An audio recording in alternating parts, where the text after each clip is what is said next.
Hey everybody, quick update on where we are on this wonderful house. Uh, Majority of the stuff's done. Kitchen's laid out, bathroom's laid out. Can of spray paint is your best friend when doing that, and also a tape measure. So we've moved on to studding and insulation. So I don't know if you guys remember, the walls in this house are solid, so there is no insulation, none at all. It's cold, so when it's 40 degrees outside, it's 40 degrees inside. After you get moving around, it's not too bad, but I'm telling you, it's pretty gnarly, especially early in the mornings. So I wanted to kind of show you what we've done, and then also show you one of the fun things that you get to deal with when you're working on a house that's, I don't know, old. Apparently they didn't use a lot of levels. Oh, thank you, buddy. Back then. So I'm going to flip it around and kind of show you what we've done so far. So this is a little easier to show. So we've put studs in on a solid wall. Really easy to do. Took 2x2s and lined them up 16 on center, floor to ceiling, and haven't done them around the windows because we're going to be replacing some of these windows, and I don't know exactly what we're going to be doing. But as you guys can see here, we've already got some R13 insulation up. One roll does about 40 square feet, so I've got one or two rolls here to go. But I wanted to show you something that's a lot of fun. It really kind of demonstrates how ridiculous this house is. So I started studying in the second bedroom, and the first stud that's in the corner, this one here, is locked into the exterior wall, which is this wall here, and the closet between the first two bedrooms, which is this wall here. You notice at the top, it's nice and snug. Now the second stud, this one here, is actually level. So if you'll notice, it goes down, put a spacer in there to kind of hold them.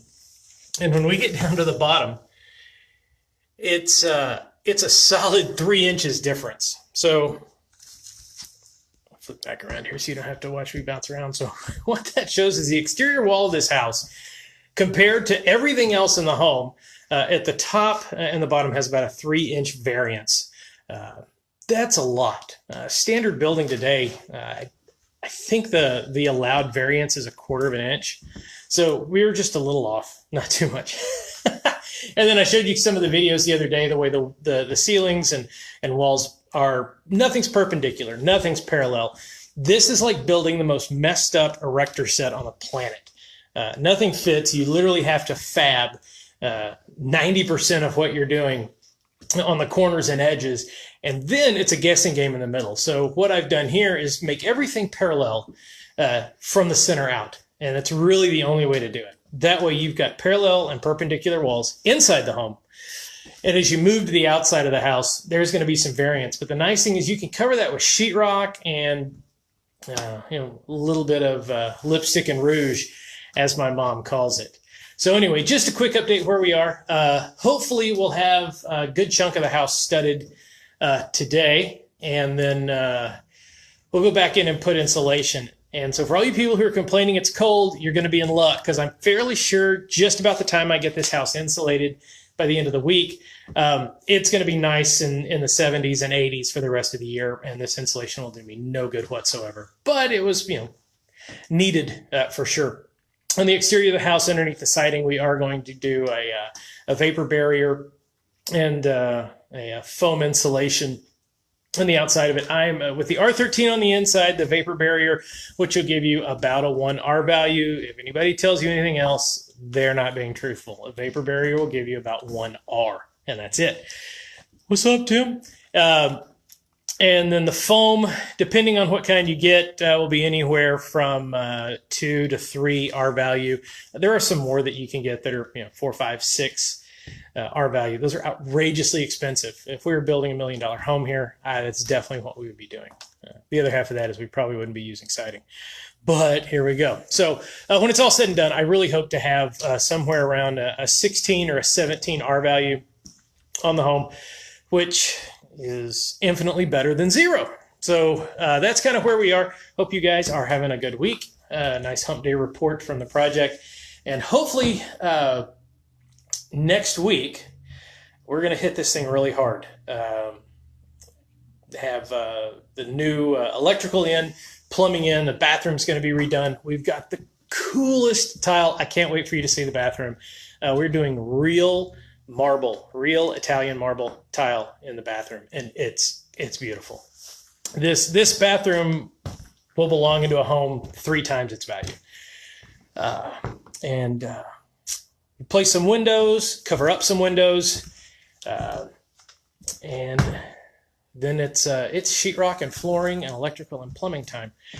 And that's when it really all comes together. After that, it's paint and exterior, and we're done. So I'm really hoping that we should have things knocked out in the next 30 or 45 days, and it's going to be ready to go on the market. And from those of you who have kind of hung out and watched this from the beginning or have been out here, it's going to be an amazing... You guys are killing me. It's going to be quite an amazing transformation from where we were to where we're going.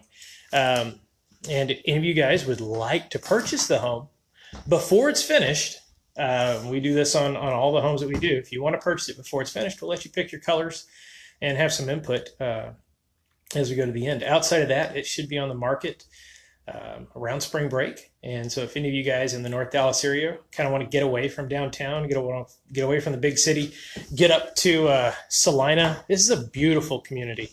It's small. I know I've met all the neighbors. They're super, super friendly. Great place to raise a family.